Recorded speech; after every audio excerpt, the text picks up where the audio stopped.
नमस्कार।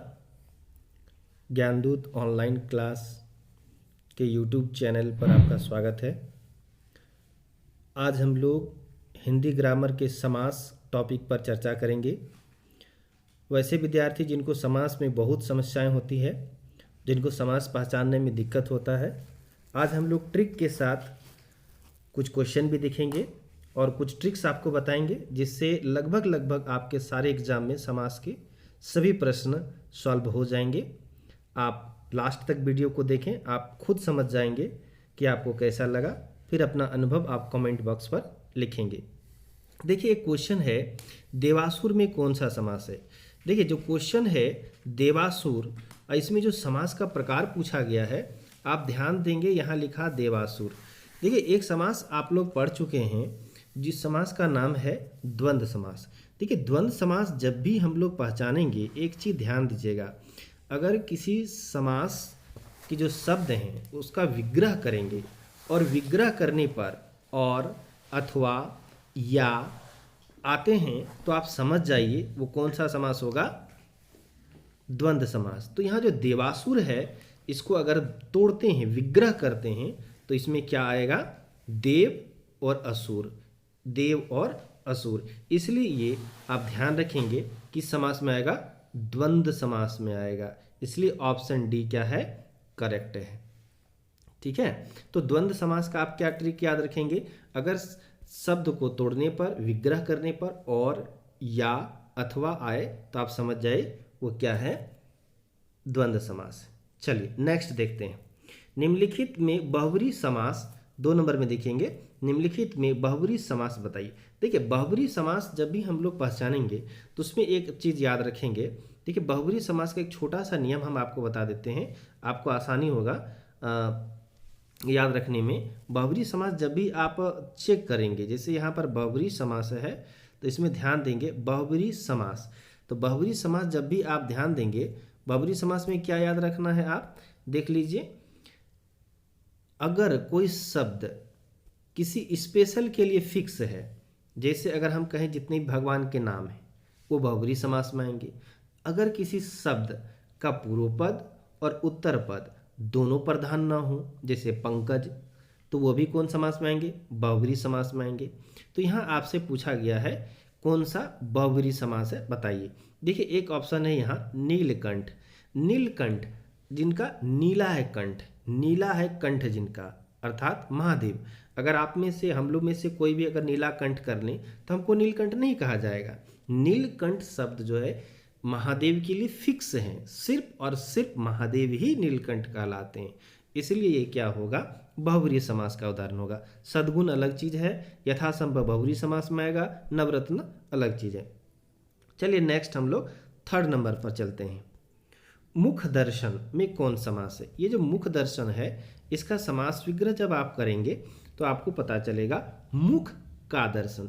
देखिए, एक चीज हम आपको बताना चाहते हैं, आप लोग ध्यान में रखेंगे, अगर कोई शब्द का समास विग्रह कर रहे हैं और समास विग्रह करने पर कारक चिन्ह आता है, जैसे कर्ता ने कर्म को करण से, संप्रदान के लिए, अपादान से, संबंध काके की, अधिकरण में पर, ये जो कारक चिन्ह है, ये कारक चिन्ह अगर आपको कहीं मिल जाए समास विग्रह करने पर, तो आप समझ जाइए ये जो शब्द होंगे ये किस में होंगे, आपका तत्पुरुष समास में होंगे।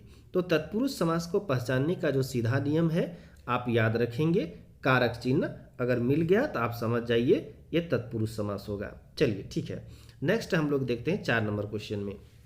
इसमें है, इनमें से द्वंद्व समास कौन सा होगा। देखिए, द्वंद्व समास का हम आपको अभी एक नियम बताए, अगर कोई शब्द जिसका समास विग्रह करेंगे और या अथवा आए, तो आप समझ जाइए द्वंद्व समास है। या नहीं तो आप ऐसे भी इसको समझ सकते हैं, जिसका दोनों पद प्रधान हो या डैश के साथ जुड़ा हुआ हो। तो यहाँ देखिए, पीताम्बर, ये हो नहीं सकता पीताम्बर, क्योंकि पीत है अंबर जिसका, ये फिक्स है, बहुब्री समास। चौराहा, चार राहु का एक समूह, ये भी नहीं होगा। त्रिनेत्र भी नहीं होगा। रुपया पैसा, रुपया या पैसा या रुपया और पैसा, आपको जैसा समझना है, और या अथवा आपको पकड़ना है। तो हम लोग समझ जाएंगे रुपया पैसा जो है कौन सा समास है, द्वंद्व समास है। देखिए द्वंद्व समास में एक चीज आप याद रखेंगे, अगर समास का विग्रह करने पर मतलब उसको तोड़ने पर अगर और या अथवा आता है तो आप समझ जाएं वो द्वंद्व समास होगा।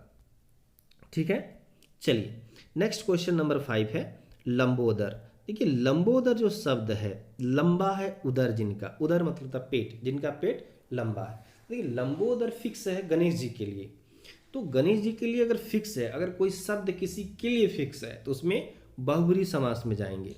और देखिए बहुब्रीहि समास में एक चीज़ याद रखेंगे, जितने ये भगवान के नाम हो गए वो सारे बहुब्रीहि समास में आते हैं। तो देखिए यहाँ दिया है द्वंद्व समास, नहीं द्वंद्व समास तो हो नहीं सकता है, तो कौन समास होगा, देखिए द्वंद्व समास होगा नहीं, द्विगु समास होगा नहीं, क्योंकि संख्या के बारे में यहाँ कोई जिक्र नहीं है। तो इसमें क्या होगा, बहुब्रीहि समास। इसमें कौन सा होगा, बहुब्रीहि समास। ध्यान रखेंगे इसमें कौन सा होगा, बहुब्रीहि समास। चलिए नेक्स्ट है देश प्रेम।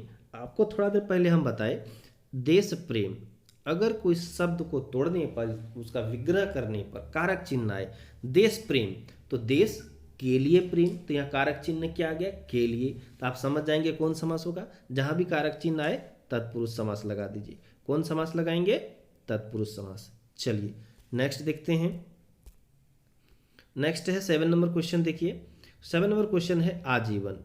देखिए एक चीज का ध्यान दीजिएगा, अगर किसी समास पद में या शब्द में अगर आपका अव्यय लगा हुआ रहे, अव्यय का मतलब अ मतलब होता नहीं, व्यय का मतलब होता खर्च होना, जो बदलता नहीं हो, जैसा का तैसा रहता, उसको अव्यय कहते हैं।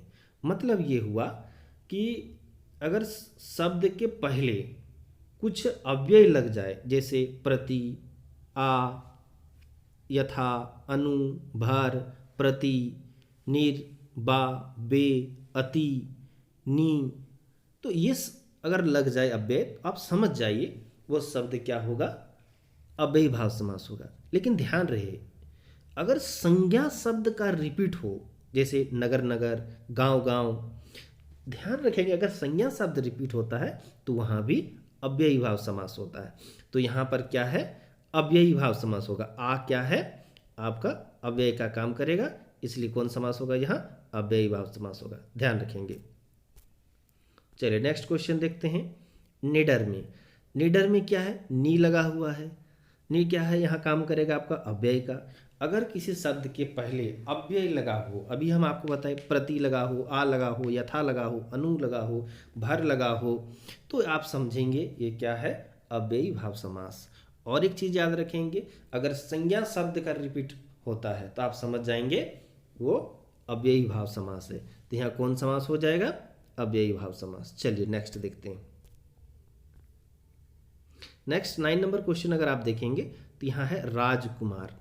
इसका समास विग्रह करिए, राजा का कुमार। देखिए हम आपको बताए कि अगर समास विग्रह करने पर क्या आता हो, कारक चिन्ह अगर आपको मिलता हो, कारक चिन्ह जैसे क्या मिले, को, से, के लिए, से, में, पर, का, के, की, अगर कहीं भी कारक चिन्ह मिले तो आप समझ जाएं ये तत्पुरुष समास होगा।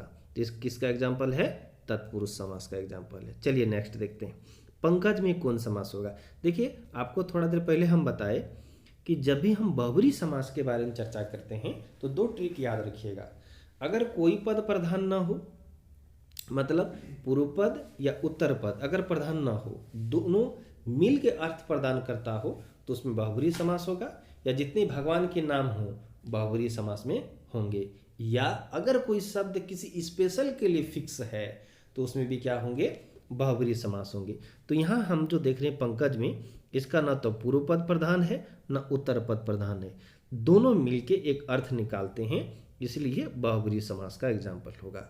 तो ये बहुब्रीहि समास का उदाहरण है। देखिए 1-2 ट्रिक आप ऐसे भी समझ सकते हैं, जैसे अगर आपसे पूछा जाए पंजाब में कौन सा समास होगा। देखिए पंजाब 5 आबों का समूह, मतलब 5 नदियों का जो है समूह को पंजाब कहा जाता है। अगर आप ऐसा कहें तो इसका समास अलग होगा, और अगर कहें कि मैं पंजाब में रहता हूं तो इसका समास अलग होगा। जैसे 5 आबों का समूह, ठीक है, तो जैसे हम समूह के बारे में बोलेंगे, 5 बोलेंगे, तो वह द्विगु समास हो जाएगा।